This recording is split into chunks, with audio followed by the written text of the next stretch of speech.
Welcome to Two Gay Peas in a Podcast. This week, Bevy Boo, Yes. We're chatting with someone who encouraged me right at the start of my creative journey to embrace my unique characteristics, to love my artistic side and to feel free expressing it. Lisa Roberts-Scott and her amazing husband Jamie were my first singing teachers when I was a young twink back in my teens. I love the young twink bit. Yes. And I then joined their rock choir called Group Noise, and I really learnt to embrace my voice in all that was. Lisa has a wealth of knowledge when it comes to the voice, our beautiful instrument that we hold within ourselves, which we'll explore more of today. Welcome, Lisa. Hey, Lisa. Hello. How are you going? I have my daughter calling out to me. She's handing me a cup of tea inside the door. Perfect timing. And that's life, isn't it? Hand it to me, child. Hand it to me. Oh, that was high pressure. You know what? She was nude, so she couldn't bring me the tea. I was like, oh my God, I was feeling embarrassed for her and I did a hot flush. Well, welcome, Lisa. Welcome to our podcast. Thank you. I'm excited to be here and have a chat to you guys. So awesome. No, we're so happy to have you here. Now, Lisa, we're here to talk all things creative today. I know that the deeper I go into my creative journey, I find challenges, times of triumph, times of self-doubt. It's a huge roller coaster. We would love to hear about your creative journey today, how you've moved through it, what it's given you, how you got to where you are now, and what projects you're working on. That's a lot. Just a few. Yeah. That's a lot, right? just a few things, Liz. One of the first things that I learnt about you when I first started working with you when I was 18 was that you and Jamie studied in Italy for 8 years. And that fascinated me because I always had a fascination with Italy. I don't know why, but can you tell us about that? Yeah, well, I think it's always such a dream, this idea of being a singer and going to Italy. And I was really into opera at the time. You know, I was really sort of exploring that part of my career and thinking I wanted to go into that after I'd been in contemporary music and writing original music. And then I ended up in Italy and I got a scholarship to study there, basically based on someone who'd seen me in an opera in Melbourne. And I guess it ended up being not totally what I expected. Mm-hmm. So I went off to this place to study with these two women who were really a very different approach to voice, and it was all about being natural and all about being real and being, I guess, I want to say authentic, but that is not really what it was about. It was more about vocal balance, and for them, it was really about a true art form. And so when I arrived in Italy, did I just say Italy? I did. Italy. You did. Very Australian. Let's try and say that a bit better. When I arrived in Italia, yes. Yeah, I had to back up a bit because I had actually just finished singing a couple of coloratura roles in Melbourne, and they basically said to me, "You've got so much tension that we need to start you back from zero." And I was like, "What?" Yeah, and so it was a full-on sort of putting the brakes on. When you'd already had so much experience performing in Australia before you went there. Yeah, I'd done heaps of performing, and also I had a background in music because my grandparents were singers. One of your grandparents sang with Eartha Kitt, yes? My pop, Ron Roberts, he played bass with Eartha Kitt when she toured to Australia. Amazing. And my nan, Kay Staveley, who was a jazz singer, she had a meeting with Louis Armstrong when he came out to Australia on 2 occasions, and then they became pen pals, which was amazing. And so I've got some incredible photos of my nan and Louis Armstrong. Yes, which is so kind of bizarre because today no one knows who the heck that is. So, yes, I had formal training, but when I went to Italy, when I received the scholarship, it was to study with women who were not teaching a mainstream method, and that's why I got a scholarship because the Australian Elizabethan Theatre Trust were interested in their artists or their scholarship holders bringing back a technique that wasn't currently available, and so I went to learn this method which really was really hard. And I don't know how much we want to go into it, but yeah, so I ended up being there for 7.5 years. And so from being a very experienced singer, I was stripped right back to the beginnings of how you make sound, just producing sound with zero tension. And it was all about vocal balance. And we learned a lot about the singers from the past, sort of the golden era, the Caruso, Benjamin Gigli, some of those really, Rosa Poncel, the amazing singers from the golden era, really, of opera. And we were basing this sense of vocal freedom and this technique all about vocal balance on the work that those singers had done in the past and the way they used to sing, which my teachers believed had become kind of very tense and, too much tension involved. And, that was a whole debate on its own. But so I ended up being there for a long time because they were really perfectionist in their view. They believed that in order to be on stage, it was a privilege, and that and to perform art was a privilege, and you didn't waste people's time by being on stage if you weren't of a certain level. And it was really old. It was really old school. It was really old school. And so because I went, they did not like my Aussie accent, of course. And so when I first got there, had gone from singing, I think I'd been singing Elisir d'Amore, and I'd been singing the lead role, the coloratura role in that, and Adina. And then I got there, and basically I had to lie on a couch and go, that's all I was allowed to do. Oh, no. And oh, my God. You must have been thinking, haven't I done my dues already? Well, yeah, I think it intrigued me because I was always someone who wanted to try hard, which is probably why I was really interested in different types of music. When I got to a certain level in something, I was like, okay, what's next? And so I'd try something new. And then because they threw out this big challenge to me, i.e., you're not as good as you think you are, you've got heaps of tension, you need to go back to zero. And then once you work from zero back up to where you are, then you'll be amazing. And I was like, okay. They kind of had me hook, line and sinker, if you know what I mean, because it was like the holy grail of, wow, when I can sing like that, I'll be completely free and I'll be an artist. And it was really getting right into that struggling mentality again, because I had to carry around this little pitch pipe because my speaking voice was kind of up here like this, and I was really Aussie sounding, as probably I am now because I've been back in Australia a long time. Aussie sound, Kath and Kim, I'm really good at that. Nice glass of Cardinal. And now you're in Queensland. It helps. Yes. Well, that was, it's going to be my downfall. For all your Queenslanders, we love you. We do. We do.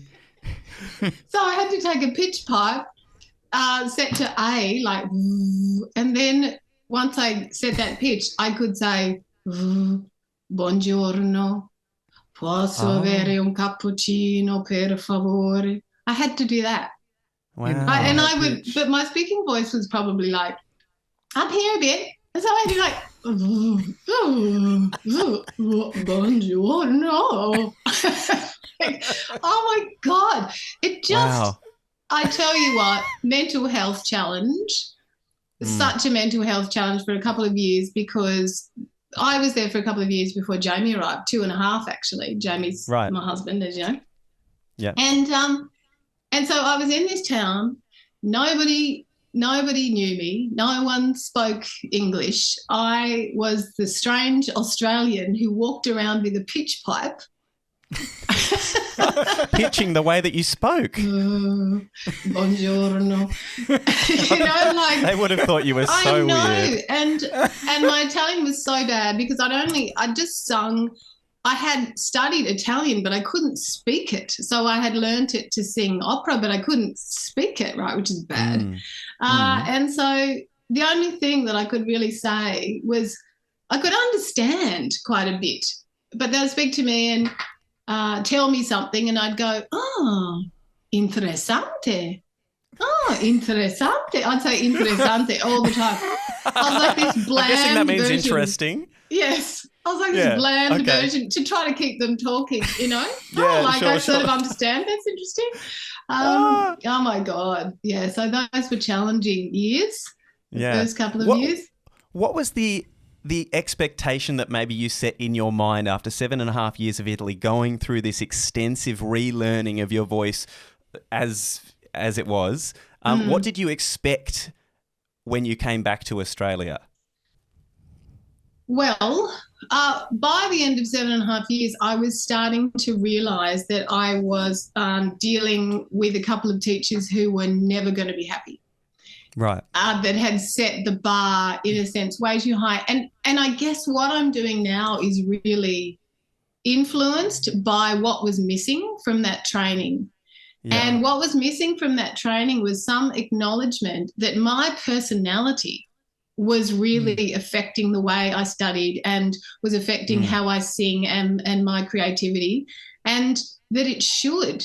So that a vocal instrument can't just be a purely technical, pure voice, right? Because I'm going to bring my character. So if I turn up that day and I'm frustrated because you've had me doing these exercises so slowly and so carefully for so long, and I just need to sing and express, if you don't let me do that, you're going to hold me back. You know, Definitely. You're going to hold back who I am as a performer, as a singer. And so that was such an amazing realization, which took a while, towards the end, because you have to respect who is in front of you as a singer, as a creative, and you have to, you know, if you're doing vocal technique, you want the perfect vocal technique, or you want the perfect craft. It has to be the person and the instrument, the person and the creative skill. You can't just spend your whole time working on this creative skill and not acknowledge and work with the individual character of the person. And so that, to me, has been, I guess that was a huge realisation that I had. And in coming back to Australia, I was really lucky because based on the study that I'd done and based on a thesis that I wrote, I was awarded Australian, what was I awarded? Queen Elizabeth Scholar. And so I was given a scholarship to work in a theatre in Sydney and work with professional singers. And so I was teaching a lot of the work that I had been learning, but I was starting to go, wait a minute, there's something missing. I need to do this. I need to do this differently. And then, as you know, I moved to Tassie. I set up a studio down in Tassie. Yeah. Working with singers. And you just go, okay, I need to work with the person, not just the voice. And that is why then, you know, as you know, I moved into studying psychology and incorporating personal development into voice work, and then now into helping people unleash their creativity and helping people really fulfill their potential, incorporating all of those elements. Well, Lisa, did you want that much of a long-winded spiel? Of course. Of course we did. Yes. I love that. It's the perfect opportunity for me to say now, as we've arrived, you've come down to Hobart, you set up your studio in Hobart, and along comes little 18-year-old me. So sheepishly, when I first started to come along and start singing with you and Jamie, I realise now how much I relied on the both of you. I would get so excited to see you every Saturday, and I would try and draw our sessions out as long as I could. And then when you asked me to join the rock choir, I was so nervous to start with because I'd come from an upbringing of boys don't do that kind of thing. Yeah. And I had so much shame within me. Oh, I can't be in a choir. What kind of guy would I be if I was in a choir? You know, that kind of, it's such a shame. It's so horrible. It's all gone now. It's fine. It's great. I'm sure there's still some there, some remnants. Yeah. And you probably had more than, a lot of people that come into the studio, right? Because boys come in and sing and boys come in and join the choir, but you are carrying a lot of really typical ideas about roles, about how we need to be and how we need to behave. And and I'm so grateful for the choir. I mean, not only did it teach me so many wonderful techniques on how to work as a group and to resonate with each other and to listen and tune in and just have fun and embrace who I really was. It just allowed me to be free, and it was just the start of this trajectory for me, which there was no going back in after that. It was like the hatch was open. So I love you guys from the bottom of my heart because so nice. You began my creative journey for me. Yeah, and I think for you, I almost wish, had I been where I am now, I feel like I could have helped you faster. But then again, you were growing up and you needed to explore who you were and understand who you were and get through levels of acceptance as your voice was coming out. And, as I've told you before, you were one of those people that came in and had a voice, had basically never had a voice lesson, and you came in and you sang for the first time and you sounded like an experienced singer. And it's like, that's like, what? What do you mean you've never had where have you been singing? Like in your bedroom, like hidden under the covers, like in the show? You've been singing because you don't walk in and sound like that if you haven't been singing, right? You've had a panic somewhere. I think because I just got my license maybe a year before and I started to sing in the car a lot. Yeah. My audition was the Australian anthem because I had no idea what to sing to you. You were saying if you'd known what you know now for Matt then. The most exciting thing for me is hearing that is that you know this now, and that's exciting because there are still so many people out there who need to find that voice. And that's obviously where you're at, but I'm so excited you've got to that point because there's so many little Matts out there now who at all ages, who would benefit from your experience and hearing all that. And everything's about timing, I think, for me, definitely, and sometimes in life. And you were right. I hear Matt talk about that experience as if it was so important to him at that point in time. It was just so important for you to have that experience, and it launched you. It really did. It did, yeah. Well, I just think connecting to your voice, this combination of voice and personal identity is something that is very overlooked in the world of voice. And how you see yourself, how you view yourself, and what you tell yourself about who you are as a person is how you express yourself. And so you can do all the voice work in the world, but if you don't address, some issues about, like you said, your own personal identity as you were really exploring at that time, then nothing shifts. And so that's why, to sort of say that more positively, I think when you couple that idea of discovering who you are as a person, discovering your unique abilities, your unique traits, the things that you love, the things that you don't love, really getting to know who you are and relearning how to view yourself and appreciate yourself as a creative, as an artist is so important then to expressing that through your voice. Both of those things. It's like a foundation, and I think voice work can really help you unlock those things about yourself, view yourself differently, and so it also for people who haven't done, as I've said before, also for people that haven't done singing before and they walk into a singing studio, you can have a grown person standing there in a business suit and they're buckling at the knees because they have to sing you a phrase.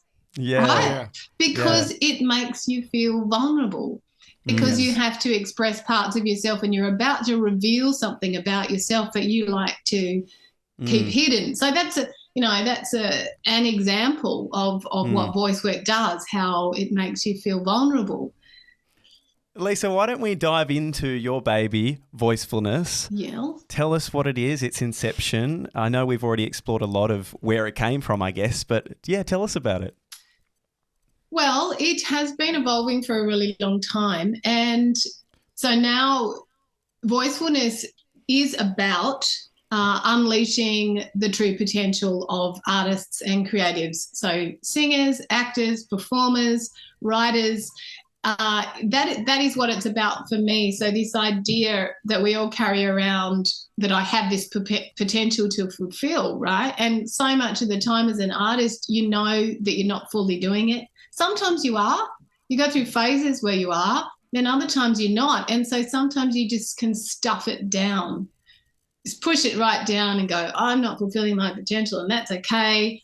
And I know that over time, I have come to believe over time, if you don't listen to your voice, that little voice inside of you that is telling you you've really got something amazing, beautiful, unique, special for you to give to the world, if you don't listen to that and if you don't do something about it, it's going to bite you in the ass. Was that articulate? It's going to bite you in the ass. Yeah. I just feel like it will. I mean, I'm 51 now, am I? Yes, I'm 51 now. And and there've been times in my life where I've certainly been really fulfilling my potential and, and going and feeling on my path and feeling alive and feeling like I was being myself. But, I came to a period, I think, after Italy, then having kids, then I went through that sort of whole phase of putting myself last because your children are growing up, and also coming back from Italy and not having got what I wanted to get for my own personal career, which was I wanted to just finish off my training when I went there for sort of 3 months, 5 months, and then go and start auditioning in opera in Europe. And that's not what ended up happening. I ended up more in a teaching role, which I now see as a blessing, but I certainly didn't at the time. And so anyway, when I was in Tassie and having kids, I knew that I could feel it. I'm not fulfilling my potential. It felt like sort of such a pressure, but if I was really honest with myself, it was a real sort of sadness that I was carrying. And and then, of course, I've ended up with a really big reason, because I felt like my husband was doing something similar, because he was a beautiful singer, amazing artist, a baritone, and working with Oz Opera before he went to Italy. And then he went to Italy and had his own experience and had his own journey. But then when he came back to Australia, I think sometimes I say that we were rather dismantled by the whole experience. I think I was probably quicker at putting myself back together, whereas I don't really think, hope he doesn't mind me saying, I don't think he kind of worked out how to totally put himself back together, his artistic self, and get that confidence and work out how to get back on your path. And you know what? I've had this experience, and it was difficult and it was hard and it was not what I wanted, but I'm going to use it as a stepping stone. Right? I'm going to use, if I think it's failure, or if I think it's whatever I've decided it is, I'm going to use it to propel me forward. I'm going to use it as a stepping stone. I'm not going to let it pull me down, which is hard to do. I think it pulled him down, and I don't want to frighten anyone, but as you know, then he was just suddenly out of the blue diagnosed with a very serious cancer, which we're still fighting really hard now. And that, I think, coupled with my own experience and that is him as an artist, and he has so much potential and he's got so much to give to the world. I just feel like it's just so important to do it. And that has become my real mission and purpose, that creativity that you have, that voice that you have, working out how to get it out, how to free it, how to respect it, how to really recognize your individual creative traits and work with those and be able to navigate your path as an artist and find fulfillment and purpose and happiness, that is my thing. That is what voicefulness is. I'm sitting here and, in the same age bracket. Well, I'm 53 and it makes me really quite emotional hearing that because I get it in a lot of ways, because sometimes I just think, well, 80% of my life, was that just a waste? Of feeling frustrated. And I know that I've had lots of different experiences and things, and especially in the latter of my life, it's been incredible. But I feel that, and it hurts. Yeah. Like, when you know so deep down that you're just not in the place that you should be. It actually physically sometimes manifests itself, in that pain. And yeah, it does take me back to a time of knowing that I was just so not in the right place. And I really appreciate you saying that. And for anyone that's listening, that inner voice is screaming sometimes at you. It's screaming, saying, you're not in the right place, and that's okay. It's just sometimes you do some really stupid things not to listen to it. Yeah. And I did. What were some of the stupid things you did? Come on. Oh, what are some of the stupid things that I did? I like to ask the direct questions. Back at you. Please do. And as we said, I got married in the first instance to a woman, and went on a journey with that where I knew that I was struggling with my homosexuality. And my voice was screaming at me. And why did you do that? Did you?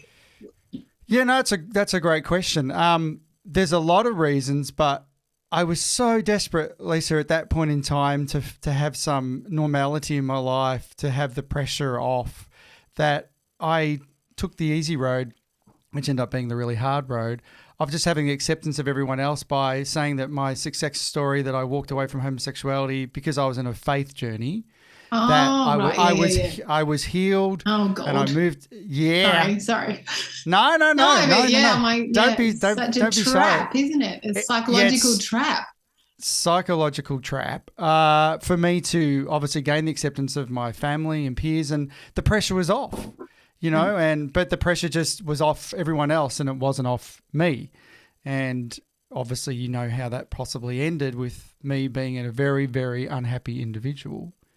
At some point, and I nearly, many times lost my own life over that. So that whole point of not listening and that voice inside, it's so important to have someone able to help you, because I don't think I could have articulated that at that point in time. I don't know if anyone, I didn't know exactly how or what was going on, and I have someone to be able to do that. And like Matt, singing for me, because when I was growing up, I had a little choir that I was involved in, was my safe space. Because in that harmony, and it gets me quite emotive, I felt at peace, because the rest of the world just melted away. Yeah. And I felt real, and I felt authentic for those moments until the song ended. And like, Matt, I know why you would have hung out and tried to hang out as long as you possibly could, because we're at peace at that point, Yeah. We finally had some peace. I think that's still why I love acting and performing, because life can just disappear for a while. Yeah, you can be in the flow, like in the moment when you sing, that there's nothing else going on.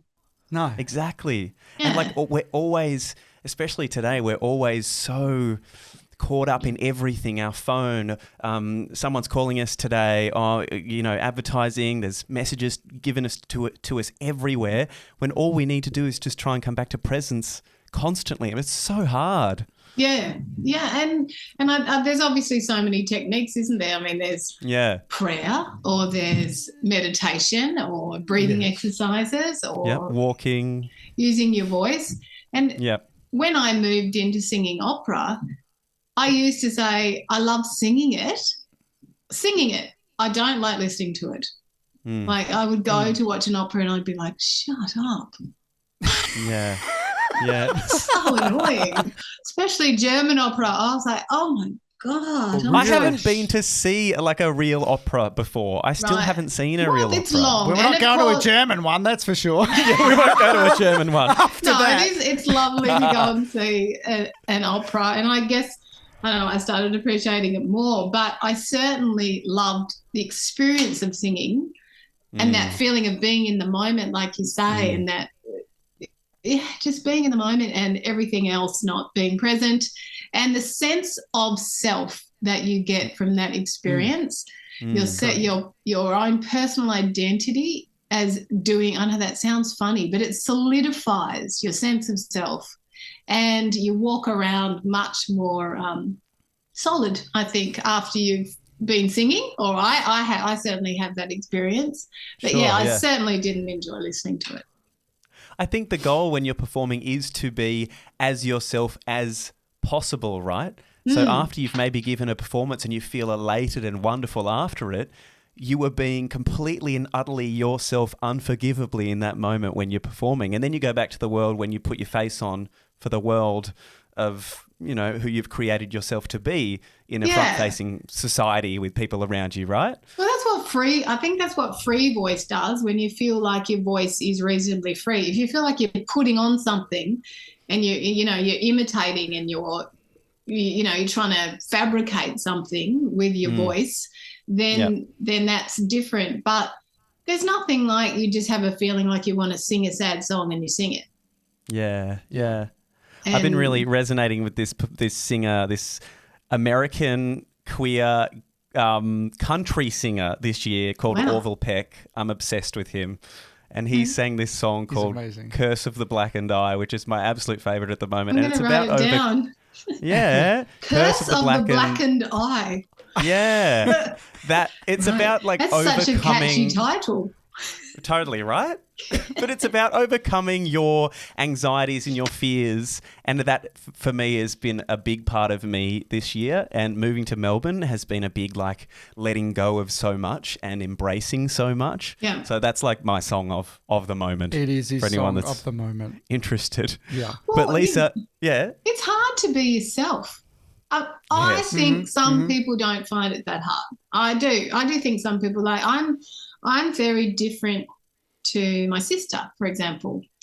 I think she is mostly herself, and she's pretty comfortable with herself, and she's very different to me in that way. For me, growing up too, it was always a struggle to be myself and to be accepted as myself.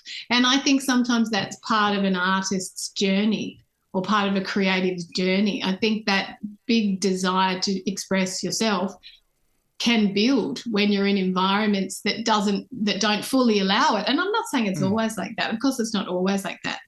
There are people that felt like they were their authentic selves from go to woe, and they are amazing, creative, amazing artists. But I think that battle that I know I experienced as a child, where maybe I didn't feel approved of, I didn't feel like I was fully enough for being what I was, then you find ways. And so for me, an outlet was certainly singing. But as I've got older, I have, I suppose, realised that there's also that psychological component to that, all that self-worth, that ability to value yourself, see yourself, know yourself. That is also such an important foundation to be able to fully express your voice, your craft, your creativity. Yeah. Lisa, when it comes to not just the physical voice, but that voice we were talking about deep down inside us, for someone that might still feel really stuck at this point in time and hear every day that voice screaming out, but they don't know how to take action or don't know how to let that voice start to come out and shine, what can people do? I think you have to be really honest with yourself about what you want. What do you want for your life? And don't pretend. Don't try to pull the wool over your own eyes, because sometimes you will. And there's two components to that, because sometimes the voice is really quiet. If you've been squishing it for a long time, it does get quieter. Of course it does. You block it out, you block it out, you block it out, you block it out. Eventually that little voice goes, oh my God. Yeah, it's like, all right, I give up. You're yeah. Like, you can imagine it, right? And I think it can get quieter, and then that's also hard, because then you go, I don't even know what I want. I don't even know what I want to do because I can't even hear that voice anymore. And so I think step one can be really getting quiet with yourself. You know, that's certainly a way to do it. Doing some meditation and doing some breathing work, and I don't know, just having moments that you get out in nature. That's not something that I teach in the course. Actually, in the work that I do, the first step is actually talking about who you think you are. Who do you think you are, and what is that based on? You know, and then really having a look at, when you're really lost about what you want, what do you like? What do you like? What don't you like? What do you care about? And be really honest with yourself again about what you care about. What, you know, the idea of what your values, that's so important, and it's a bit vanilla to talk about, but you can go, because I care about respect and generosity and kindness and the environment. And, you know, the environment is a good one, because we're always being told we have to care about the environment, right? But a lot of us, if you're really honest with yourself, you sort of maybe don't yet, right? A lot of people, I hope someone's not getting upset listening to this. I'm just speaking in terms of, so, you know, society is not actually that worried. We all know that we should be, but well, those things that you deeply care about, what are they? So you can like the idea of things, but what do you actually care about? And what would you fight for? What are you willing to stand up for? And it's a great idea to look back through times in your life where you've really stood up for something, or you've got really upset about something, or you've been really passionate about something. And sometimes you surprise yourself. Someone might say something to you, or someone might step on a boundary that you didn't realise that you had.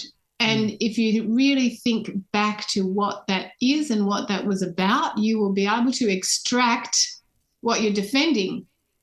And it'll be something that you deeply care about, something that is deeply important to you. And that is certainly a foundation of learning how to recognise that voice and hear that voice and listen to it again, you know, in a very sort of practical sense. Yeah.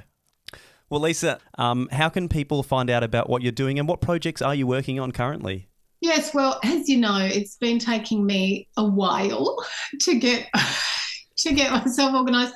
I've actually got 2 online courses that I'm ready to launch, and because of what's been happening with Jamie, and because we moved up to Queensland where it's warmer, I've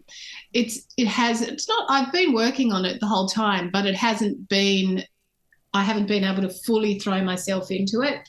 However, I am pretty ready now, and you'll start to notice on social that I'm about to do a case study of my first course. So the first course that I've created, it's called Your Voiceful Self, and it is a 7-module course over 7 weeks. And I'm going to be looking for about 15 to 20 creatives to run through that course with me. So it'll be, you do your course, you do all the content, you do module 1, and then we'll have a group coaching where I get on and we talk through, and I make sure everybody's up to speed, and we do all the workbook exercises, and anything additional, any support that people might need to clarify or ask questions, we'll do. So I'm going to coach them through this program sort of for about 8 weeks. And then, of course, they have the option of having one-on-one coaching with me after that program finishes. And the idea of this course is to really transform from somebody who is really afraid to be and express and embrace their full self and creativity to coming out the other side and being vibrant, voiceful, expressive, know who you are, know what you want, you know where you're going. That's so that's what my course is that I'm about to start talking a lot about. I think my 18-year-old self would have benefited so much from doing that. Yeah. Exactly that. Well, I think so many artists, I know so many artists, mature artists, young artists, singers, performance writers, who don't have self-confidence.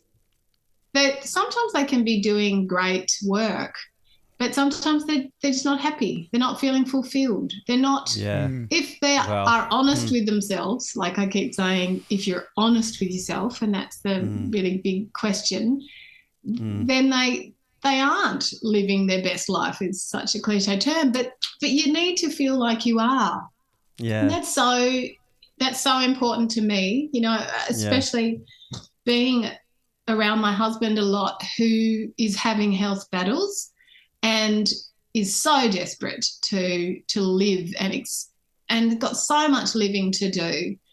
And then something comes along out of the blue, life comes along and goes, for some unknown reason, we're going to make it really hard for you. And it just gives you such an urgency to do everything you can. I mean, we do think that it goes on for a long time. We do go, oh, if I don't do it this week, or if I don't do that project, or if I don't work out how to explore that or express that, I'll do it sometime in the future. We always have this idea at some point that we're going to become that person that we know that we should be. But I know it can get cut short. Yeah. It's real. It's real. And you then have to deal with it. You have to deal with, I didn't do it. I didn't take action. I didn't trust myself. I didn't believe in myself. I didn't find true fulfillment. And shit, that's hard. I mean, when you have to be faced with that, and I don't mean to sound all doom and gloom, but it's just reality. We have to make choices to unleash our potential, to unleash our creativity and our voice, and become, that sounded weird, become what I did. Like that. Become who you want to be, right? Yeah. Become that person. I heard a sobering quote. Someone said 2 days ago in our age bracket, said you've only probably got about, for your average life expectancy, 27 more summers. I was like, oh shit. Okay. And I really take that on board. And I know when illness hits you, the urgency and it becomes real. And that's the reality of it. It's always there. Life is this. It's always there, but we just do so much. Bevy suffered a stroke in 2018? 2017. 2017. And that was your big jump into life at that point in time, right? Yeah. And my moment was when I was on the table in the middle of this stroke, having my veins pumped with this anticoagulant. I started laughing and crying at the same time. It was the weirdest thing for me. Was that the worst thing that possibly could happen as I was thinking I might die, was that I was still alive and I still had a chance in that moment. And I realised that every moment has the ability to change your life. Just a moment and a second. And I was so thankful for every second I was on that table that I was still alive. Yeah. It was, and time stood still at that point, because then I realised we go, oh, I've got time to do this, or I've still got this. That's not true. That's not true. No. It's not. It's delusion. True. It is delusion. And those moments of realisation where you suddenly recognise the preciousness of your own life and, oh my God, we're on this planet once. This is my turn around the world. Like, this is my time. I have to do it now. It can wear off. It wears off. I mean, I've experienced that. Jamie's experienced that when, you know, he's had doctors give him the worst predictions about what's ahead for him. Sure. You know, we go away and have these, oh my God, have to do this, and it's like, like the light bulb or the truth appears there in front of you. This is my life. I have to take it with both hands, and oh my God. And then it wears off. 2 weeks later, you're like, like back into your routines. Yeah. What was that feeling again? Like, you have to stay in touch with it. You have to remind yourself. You do. It becomes, life can be a lullaby. It's very, very cunning. It can rock you to sleep very quickly again. And I think the power for me was to remember to try to wake myself up. And what did I need to do on a daily basis to do that? Yeah. And what did you do? a lot in the respects of getting back to being present and prioritizing. And as you've said, being honest, really honest with myself about who I was and what I wanted. Yeah. And you're correct. I was lying to myself continually, even then, about what I thought I wanted. And it was to daily do that practice. And of course, then the lullaby comes along and you stop doing it. And then I ran into this person and I got woken up all over again. Yeah. Yeah.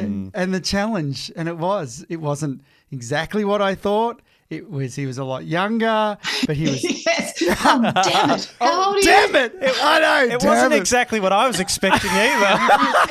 But isn't that cool? You know, that got thrown at me and I could have just dismissed it, but because of the stroke, I didn't. And I was awake enough to realize of a pebble was thrown at my head to go, listen. Yeah. I was like, okay, I'll listen and we'll go with it and we'll see where it goes. But you're right. You know, I had to be so careful and I became very diligent of thinking, what's trying to put me to sleep? What's not making me listen about what's important and stopping me from my potential? So, yeah, I hear you. And we really support you in your journey. We really do. It's a journey. Thank you. Yeah, we really do. Yeah, well, you've got to do something worthwhile, right? Right, Yeah. of course. What's the point? Yeah, you know, and it's hard to do something worthwhile sometimes because you're like, what is that anyway? And I'm not negating anyone that's going around the world having a holiday and sitting on a yacht. Great. That is meaningful, I would say. Yeah, cool. Give me about 2 glasses of champagne and I'll be like, Yes. I do want that right now. Yeah, I want it right now. But I think we all just want our lives to matter. Yeah. Yeah, well, to do something, to contribute. And I don't know if it is, I mean, I know that from a psychological perspective, when you sort of hit your 50s, they always talk about in this, is it Erickson, where they talk about the generativity? Is it the generativity? Yes. I'd hate it if I said it wrong. Where you start to think about what you can give back and you start to be aware of other people around you. And my 12-year-old daughter is so not in that phase. We had right at the start of her teens. We had a gorgeous. Me. Can I just quickly share? We had a mate stay during the week who's got a teenage daughter, and we asked what was the most difficult thing that had happened recently. Oh yeah. Can you want to go? You can explain. Yeah, Richard said that if ever Janet, Richard's wife, wanted to go in and clean her room, it was, no, Mum, this is my safe space. it needs to stay as it is. It's my safe space. You can't come in. I love that. That kind of vibe. Oh, God. I go, well, darling, when you're paying your own rent, sweetheart, it is your safe space right now.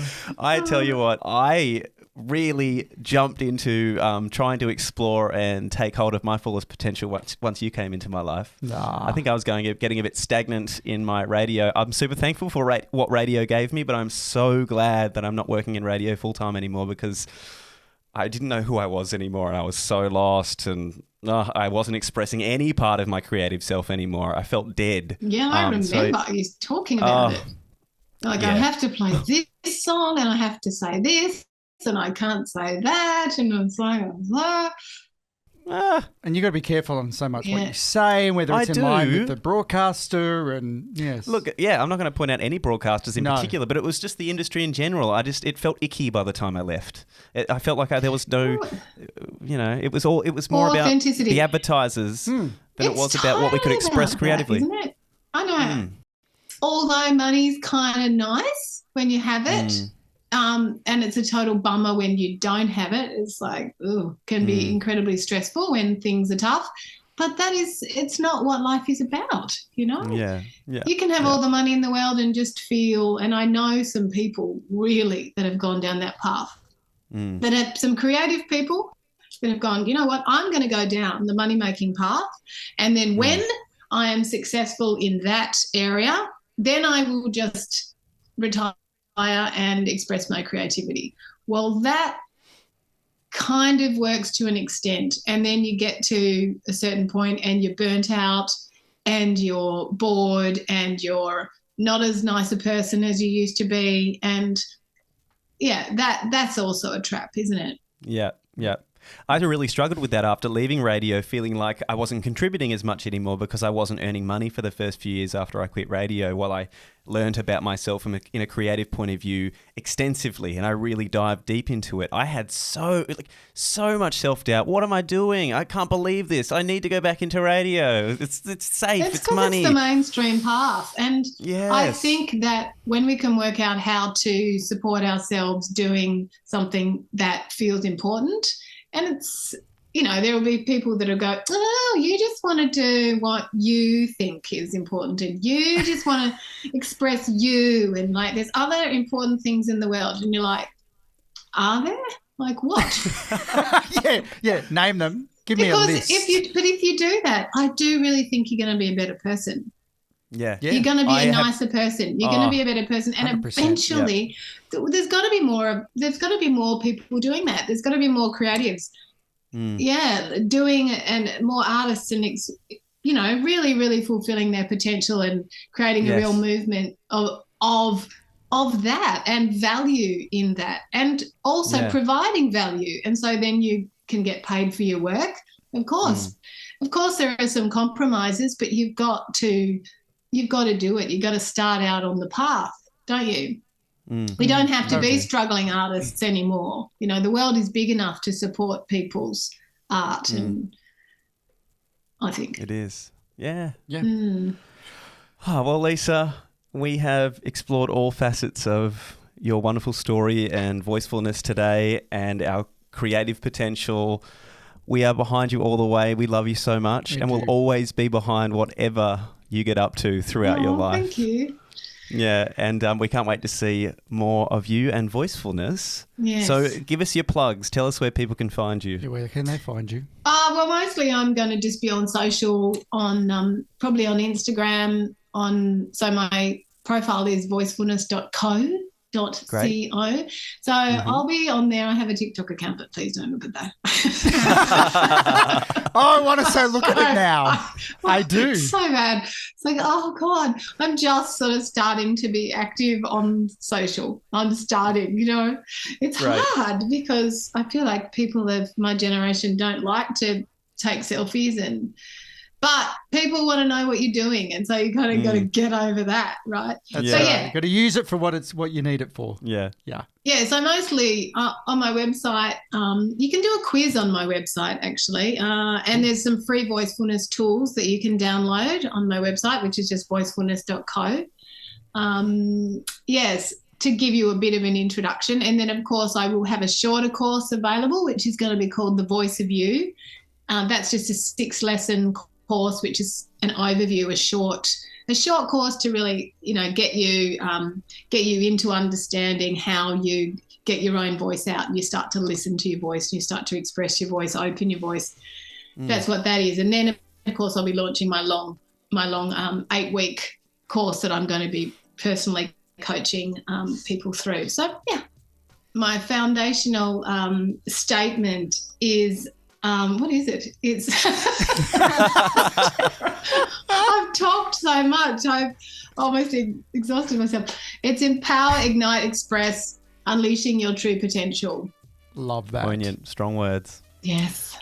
Lisa Roberts-Scott, we love you so much. Thank you so much for joining us in our first season of Two Gay Peas. And good luck with the rest of the podcast. I'll be listening keenly.